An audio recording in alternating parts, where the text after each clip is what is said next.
Hey everyone, it's Sarah with RegisteredNurseRN.com, and today we're going to talk about cholecystitis. And as always, whenever you get done watching this YouTube video, you can access the free quiz that will test you on this condition. So let's get started. What is cholecystitis? Well, to help us understand this condition, let's break this word apart.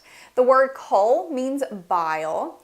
Cys means membranous sac, and itis means inflammation. So we're dealing with inflammation of a membranous sac that holds bile. Well, what structure in the body does that?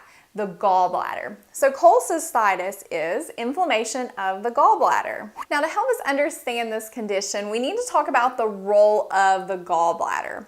Your gallbladder is a very unique looking structure. It's like rotund and pear-shaped and green, and it's found on the right side of the body just beneath the liver, which is very fitting because the liver and the gallbladder work together. They both share their love for a substance called bile. The liver actually creates the bile, and it will leave the liver, go down into the hepatic duct and into the gallbladder where it's stored and concentrated. Now, what is bile? Well, bile is an important substance that helps us digest fats, like those fat-soluble vitamins like D, E, A, and K. And it also is a vehicle for a substance called bilirubin to exit our body through the stool. So first, let's talk about how bile works to digest fats. Well, whenever you eat a meal, the food goes into your stomach, and your stomach will partially digest it. And whenever it leaves the stomach, the food will be called chyme, because now it's like this thick, semi-pulpy substance that has gastric juices and fats in it. So it's going to leave the stomach, go down through the small intestine, and it's going to hit the duodenum.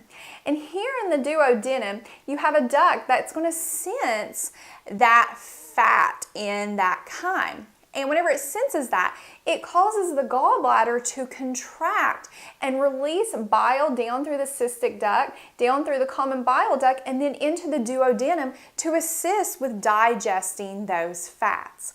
Now, whenever you have an issue with the gallbladder, and let's say this bile can't leave the gallbladder to get down there, maybe there's some type of obstruction, maybe from a gallstone, or the gallbladder just isn't working due to some major trauma going on with the patient.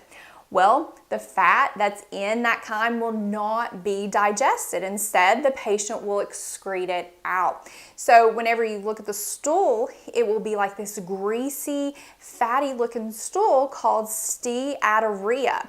And that's one thing you want to look at in patients who have cholecystitis, especially chronic cholecystitis, because their gallbladder is so inflamed, the bile's not getting there, so instead of digesting fats, they're just excreting it out. And another thing that bile does that I pointed out earlier is that it's a vehicle for allowing bilirubin to exit our body through the stool. So let's talk a little bit about bilirubin. Well, bilirubin is a substance that's created whenever you have the breakdown of old, worn out red blood cells. And it's like this brown orangish color. And what it does, because it exits our body through the stool, it gives your stool that brownish color. So if we have, let's say, another gallbladder problem, like your gallbladder is inflamed with this, well, if the bile isn't being able to get down here into the small intestine, so isn't the bilirubin. So the patient can have jaundice, where that bilirubin isn't leaving the body, it's actually leaking into the tissue. So you could see the sclera of the eyes turning that yellowish orange, the skin.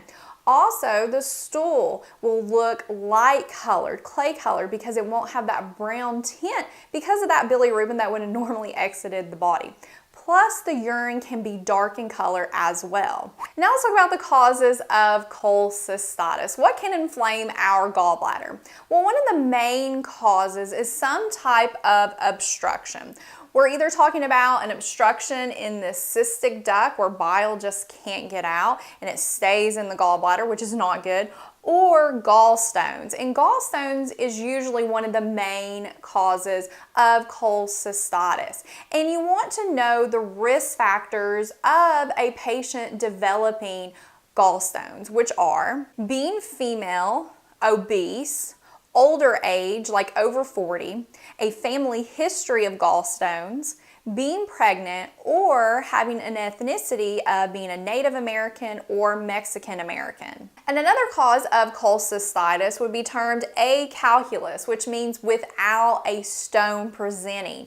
And this occurs when the gallbladder just isn't working properly. So there's dysfunction of that gallbladder. It's not contracting like it should and releasing the bile. Now this tends to occur in patients who are severely sick, usually in the hospital.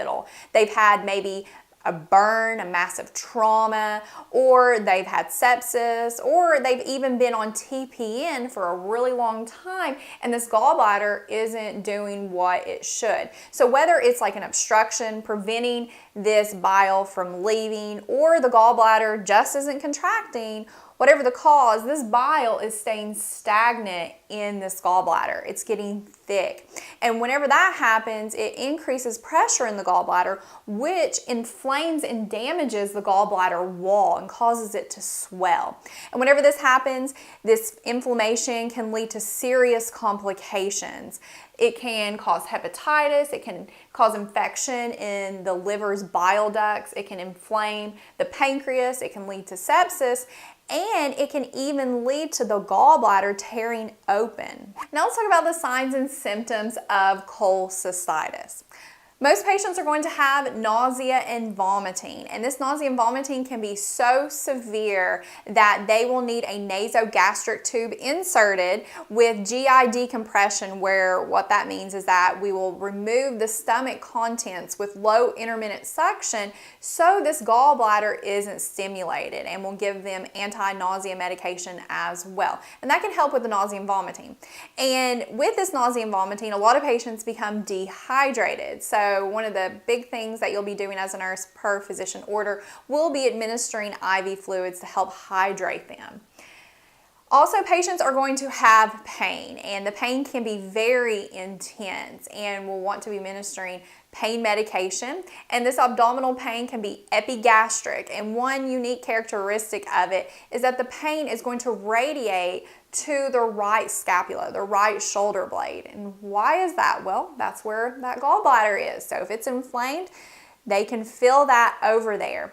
And a thing about this pain is that it can get worse after a patient consumes a heavy, greasy meal.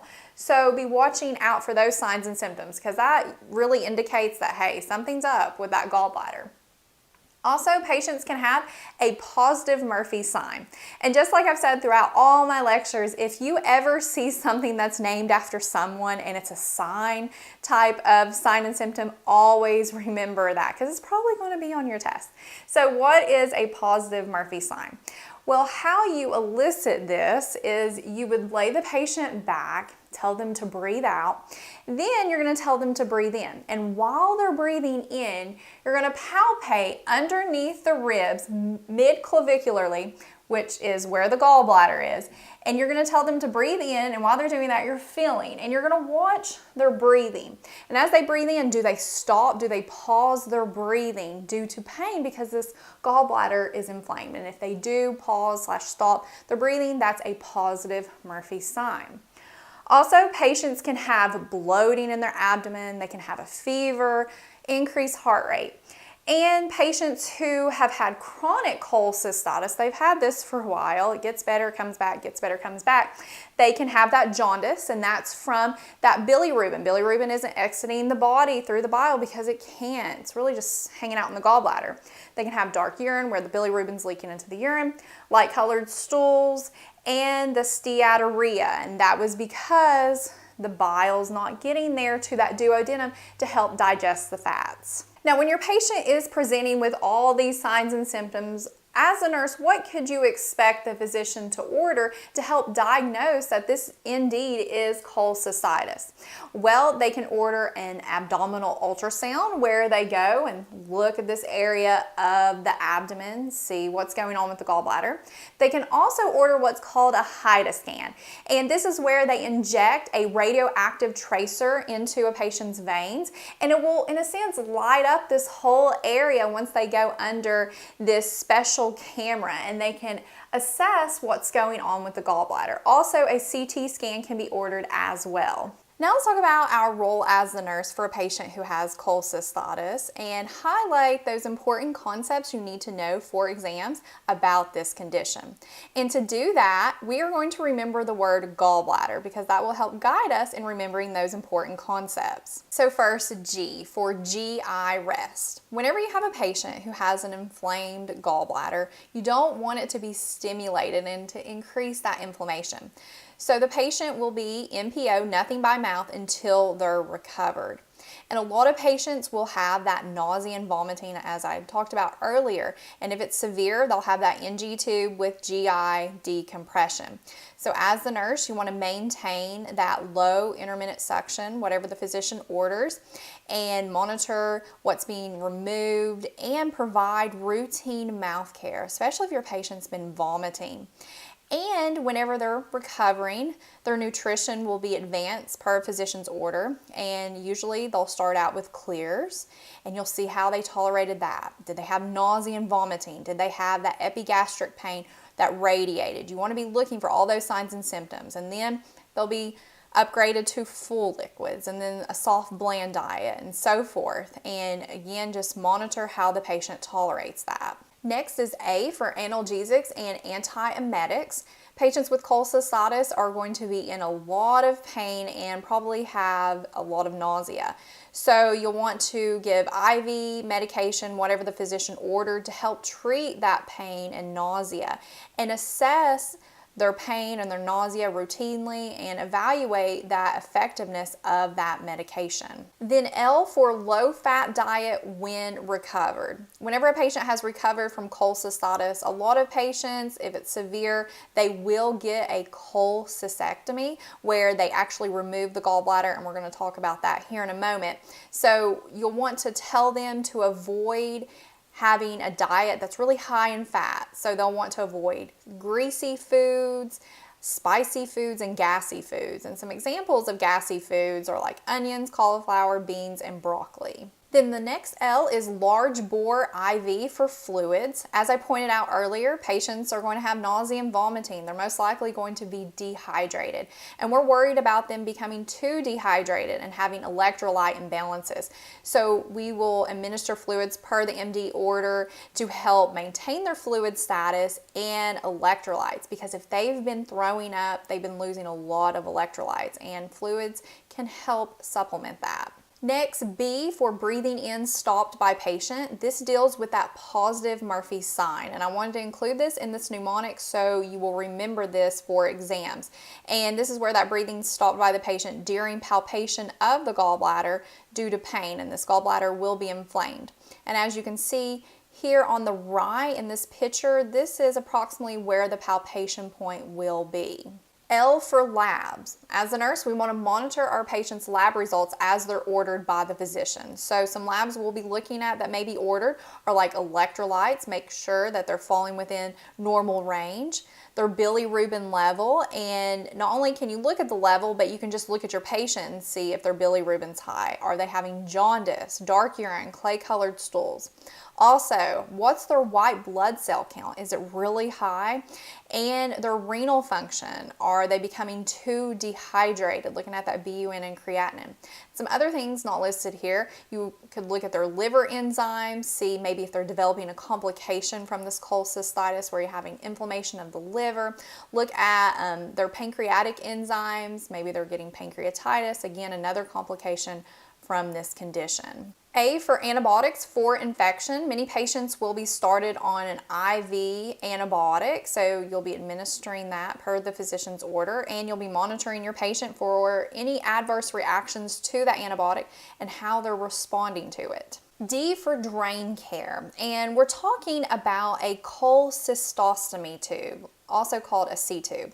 Now this is different from a T-tube, which I'm going to talk about here in a moment. And a T-tube is placed sometimes after the patient has their gallbladder removed, and it's placed in the bile duct. A C-tube is placed through the abdominal wall into the gallbladder. And this is for some patients who can't immediately have surgery to remove their gallbladder due to cholecystitis. So they will have this type of drain. And what it will do is it'll drain fluid from the gallbladder. So it's going to drain all that infected bile from the gallbladder and help it heal. And some things you want to remember about this drain is that you want to keep the drainage bag lower than the insertion site, so at or below waist level, so gravity can help remove that infected bile. You'll also want to empty that bag regularly. Note the color. It should be yellowish, brownish, greenish, and note the amount. Make sure it's draining properly, and per the physician order, you may need to flush the tubing to keep it patent. And if the patient goes home, you'll want to teach them that if the physician has ordered that.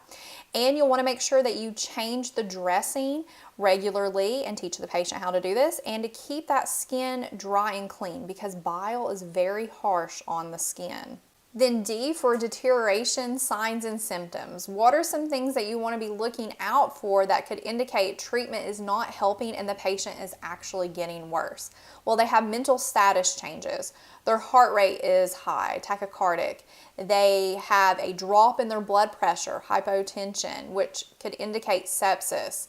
They have an elevated temperature, their white blood count is really high, or their stool has changed. Now it is steatorrhea, where it's that greasy, fatty stool, or their stool is now light colored. They've developed jaundice, or they're having increased nausea and vomiting, and they're having increasing right upper quadrant abdominal pain. And now we have the last two parts of our mnemonic, and they're going to deal with the treatment for cholecystitis. So E is for ERCP, and this stands for endoscopic retrograde cholangiopancreatography, and that's why we call it an ERCP, because that's a big long word. And what this is this will remove gallstones from that bile duct. And if we can remove gallstones, bile can drain out, and that can help the gallbladder. And how this is done is an endoscope is inserted through the mouth and into the stomach, to the small intestine, to the bile duct. And you can see that with this illustration here. And then R for removal of the gallbladder. And the proper term for this procedure is cholecystectomy. And ectomy means cutting out. So they're cutting out the membranous sac that holds bile. So they're removing the gallbladder. Now you may be wondering, okay, where's this bile that leaves the liver going to be stored? Well, the bile will now actually drain from the liver via the bile duct into the duodenum continuously. And this procedure can be performed laparoscopically or open. Most today are laparoscopic. And as the nurse, you want to monitor your patient for infection after this procedure, looking at the incisions, making sure they look good, and how's their vital signs, how are they doing? And be aware that patients who have the laparoscopic procedure can have shoulder pain where the carbon dioxide was not absorbed by the body. So some things you can help the patient deal with this is help them get into a side laying position with their knees bent. Some heat therapy can help on the shoulders, or analgesics. Also, you want to make sure that your patient is ambulating early after surgery so they don't get any complications. They're coughing and deep breathing. They're splinting their incision, especially if they had the open surgery, using that incentive spirometer.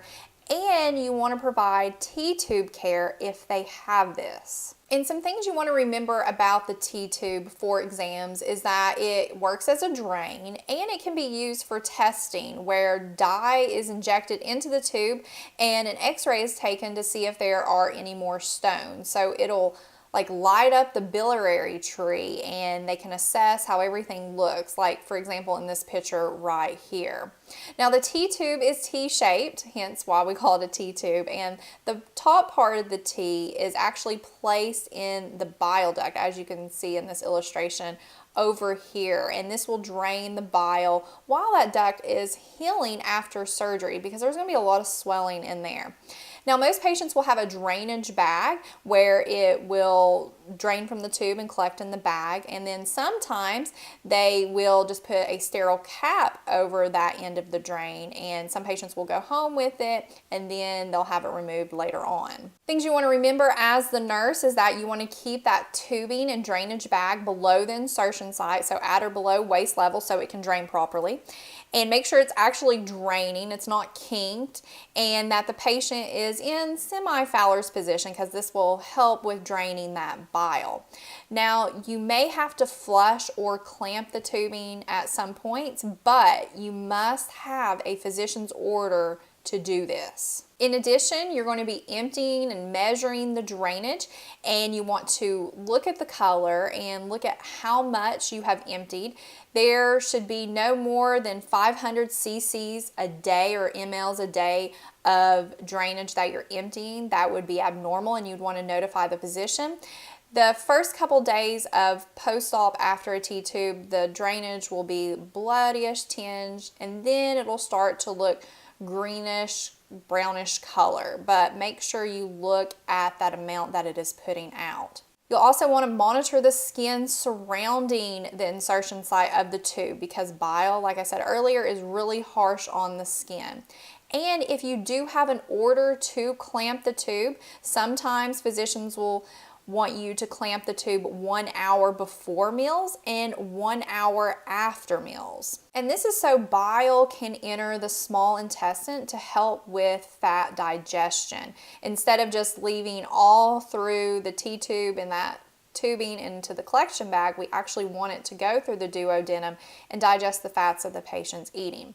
So a big thing you want to remember is that during those periods when that tube is clamped, you want to assess how that patient is tolerating that tube actually being clamped and report any signs and symptoms that the patient may be having regarding nausea and vomiting. They start having that, or abdominal pain. Okay, so that wraps up this review over cholecystitis.